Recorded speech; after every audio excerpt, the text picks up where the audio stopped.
राम राम आप सभी को। सत्यता आज हमारे बड़े सदगुरु जी बाबा वीर सिंह जी का जन्म दिहाड़ा है। आप सभी संगत यहाँ पर जन्म दिहाड़े को मनाने के लिए बड़े हर्षोल्लास के साथ यहाँ एकत्रित हुए और बहुत खुशी की बात है। अब मेरे पीछे हम एक अर्जी लगाते हैं सदगुरु जी से कि सदगुरु जी हम पे दया करें, हमारे परिवार पे भी दया करें। सदगुरु जी दया करना, हम सबको सद्बुद्धि देना ताकि हम अपने धर्म, समाज, देश और परिवार की रक्षा कर सके।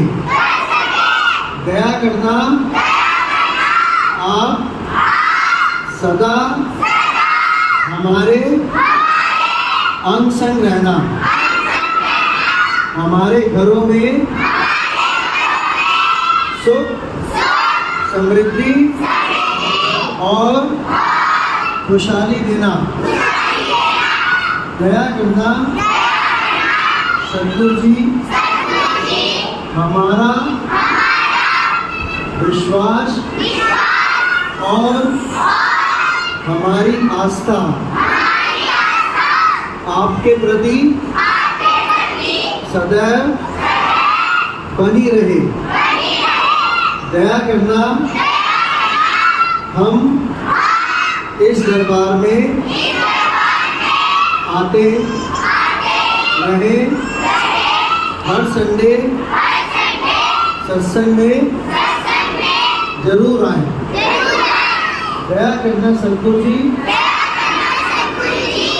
हमारा मन ना भी करे आने का, तो हमें अपनी दया मेहर से जबरदस्ती अपने प्रति सच्ची भावना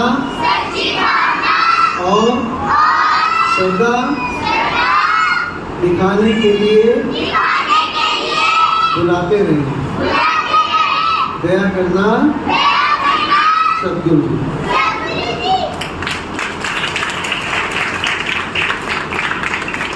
आप सभी को, बहनों को, बच्चों को और भाइयों को सदगुरु जी के जन्म दिहाड़े की लग बधाई हो।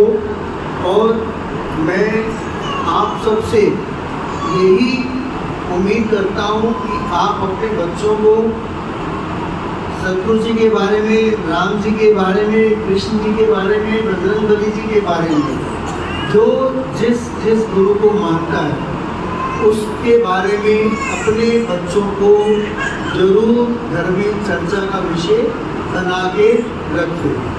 तो बच्चों, जिस घर में आरती ना हो वो घर नहीं क्या है? कूड़ा घर।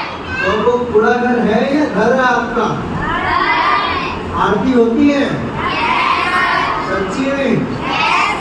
तो हमने आपसे यही बोला था कि अपने मुख से या मोबाइल से सुबह शाम आप आरती जरूर लगाएं ताकि आपके बच्चे गलत रास्ते पे जाने से बचे और उनकी भावनाएं और उनकी मनोदशा, उनका मन विचलित ना हो, उनका ध्यान ना भटके। और अगर आसपास के कुछ गलत प्रवृत्ति के लोग अगर उनको अपनी ओर आकर्षित करने की कोशिश भी करें तो वो इसमें कामयाब ना हो। और ये तभी संभव है जब आप अपने बच्चों के प्रति सिर्फ कपड़े और रोटी पर ध्यान न देकर उसके चाल चलन पर भी ध्यान देंगे। ये तभी संभव हो पाएगा कि आपका बच्चा कितने बजे जाता है, कितने बजे आता है, कहाँ जाता है और कहाँ नहीं जाता, और जहाँ जाता है वहाँ का माहौल कैसा है। वहाँ का माहौल खराब तो नहीं है। अब कुछ लोग ऐसे भी हो सकते हैं कई हमारे बारे में बुरी बातें करें, लेकिन अपने बच्चों को यहाँ पे भेज दें पढ़ने के लिए। तो भैया जब हम बुरे हैं तो आप अपने बच्चों को यहाँ पे क्यों भेज रहे हो पढ़ने के लिए? अगर हमने बुराई होती तो आप अपने बच्चों को क्यों भेजते? गलत कह रहा हूँ सही कह रहा हूँ? ठीक है ना। अब जैसे आप कोई कहते आपको कि आप यहाँ लंगर खाने आओ, ये आप यहाँ सिर्फ लंगर खाने आए हो, तो आपका जवाब ये होना चाहिए, हाँ जी सतगुरु जी ने फोन किया था कि तुमने लंगर खाने जाना है। आज शाही पनीर बनी है और दाल मखनी बनी है और तंदूर की गरम गरम रोटियां हैं। अच्छा बोल दो।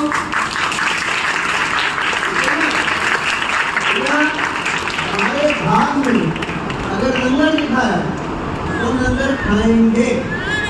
अगर हमारे भाग में लंगर नहीं लिखा तो आप यहाँ पर 1 घंटे का सत्संग सुनने के बाद भी आपको फोन आ जाएगा कि आपको जाना पड़ जाएगा।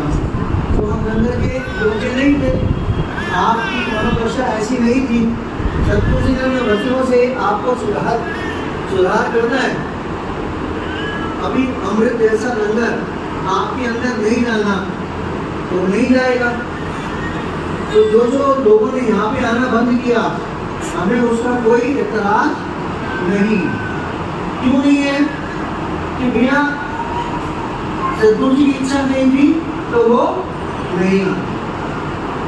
अगर सतगुरु जी की इच्छा होगी तो वो आना शुरू हो जाएंगे।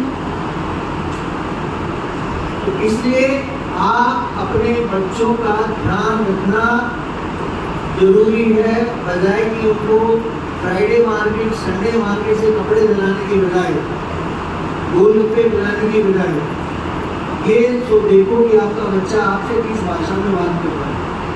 अगर अभी से उसने तुम तलाक शुरू कर दी आपसे, अरे चल हट गई मम्मी, मैंने लगाती पोछा, मेरे बस का नहीं है, छोटी नजर तुम्हारे सारे काम नहीं करूंगी क्या? तो समझ लो कि आपका बच्चा धीरे धीरे धीरे धीरे आपके हाथ से निकलता जा रहा। तो ऐसी नौबत ना आनी। एक और एक 11, पति पत्नी 11, बच्चा सिर्फ 1। सारे बच्चे थोड़ी इकट्ठे हो जाएंगे। या किसी के 4 बच्चे हैं, उन्होंने जनजीवन आंदोलन कर दिया, नहीं चाहिए माँ बाप, ऐसे माँ बाप नहीं चाहिए, बदल दो माँ बाप बदल दो, मम्मी इस्तीफा दो, नहीं मम्मी जानेगी। ऐसा नहीं हो सकता ना। तो जब ऐसा नहीं हो सकता तो भैया आप सजग हो जाओ, अपने आप को एक दृढ़ निश्चय के साथ प्रण करके उठो कि सतगुरु जी ये इनसे मांगो जो मांगना है। मेरा बच्चा मेरे हाथ में नहीं आ रहा, मेरी बच्ची मेरे हाथ से निकलती जा रही है, दया करो उस पर, संभालो उसको। मैं तो तुम्हारे घर में आई हूँ, अब तुम्हारी ड्यूटी है, ये तुम्हारे ऋणी होंगे। अगर तुम संडे के संडे सत्संग पे आओगे तो ये तुम्हारे कर्जदार होंगे। तुम बैंक में संडे के संडे अपने लोग पैसे जमा करते हैं ना, तो तुम अपनी हाजिरी जमा कर रहे हो संडे के संडे सत्कार बैंक में। इसमें लेकिन उसी की हाजिरी लगेगी जो संडे के संडे आएगा, जो रोज 4 संडे में 1 संडे आएगा, 3 संडे का आज बंद नहीं, अरे आज थोड़ी देर से चलेगा नहीं। देखो सेवा देखो क्या सेवा रहती है, मैं सेवा कर लूँ। अरे बर्तन मान के कर्म धो, अपने पोछे लगा के अपने कर्म को साफ कर लो, बड़ी सेवा है। तो हमें सेवा नहीं करानी, मैं आपको एक तरीका बता रहा हूँ अपने कर्मों को सुधारने का। ऐसा नहीं कि आप बोलोगे हाँ जी बताओ, तो हमारे को हमें इतने सुंदर सुंदर रंग क्या है, हमारे को झाड़ू पोछे भी दे रहे हैं, बर्तनों पे दे रहे हैं। भैया सेवा है, जिसके कर्मों में होगी वो करेगा, है कि नहीं? तो आप सभी को फिर से जन्म दिहाड़े की लगभग बधाई हो। आपके घरों में सुख समृद्धि खुशहाली आए। सतगुरु जी आपके हर मुश्किल समय में आपके साथ खड़े हो, आपको शक्ति दे, आपको बल मिले, आपके बच्चे साफ सुथरे नेक बने और अच्छे परिवारों में जाएं और अच्छे परिवार से जाएं। धन्यवाद। मैं आपसे करूँगा कि मीटिंग करके माथा टेक के हमें सतगुरु जी का जो आदेश हुआ प्रसाद का, वो प्रसाद हमने देना है आपको, और वो एक एक करके माथा टेके वो प्रसाद देना। ठीक है जी? वो टेबल ले आओ बेटे इधर, अच्छा टेबल ले आओ, प्रसाद बाहर